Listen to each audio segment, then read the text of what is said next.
70 ఇళ్లకు లక్ష 2 లక్షలు వసూలు చేసి ప్రతి ఎలక్షన్ లో మాకు ఓటేస్తేనే మీకు ఇల్లు, లేకపోతే ఇంటి ముందర ఉన్న ఇల్లుకు మీకు హక్కు లేదు, ఇంటి ముందర గోడ కడతాడని చెప్పి భయభ్రాంతులకు గురి చేసి మమ్మల్ని రాజకీయంలోకి గుంజిన మా గ్రామ పెద్దల వల్ల నేను ఈ గ్రామం కోసం పోరాడుతున్నా. ఇంకా మేము ఎన్నోసార్లు 2021 నుంచి మేము ప్రతిసారి కలెక్టర్కి ఇచ్చినాం, ప్రతిసారి లీవ్ వచ్చినప్పటికి ఇలా నేను కలెక్టర్ కంప్లైంట్ ఇచ్చినా.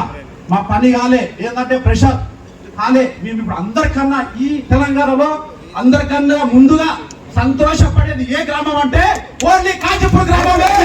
ఎందుకంటే మా బాధ మేము చూసి ఎంతో మంది ప్రజలు నన్ను నమ్మి, అంటే నేను ఎక్కువ ఊళ్ళో ఉన్నాను కాబట్టి వాళ్ళు వీళ్ళు వచ్చి నాకు చెప్తారు అది ఇది అని చెప్పి, ఆ సమస్య కోసం నేను జాబ్ రిజైన్ చేసి ఈ రాజకీయంలోకి వచ్చిన.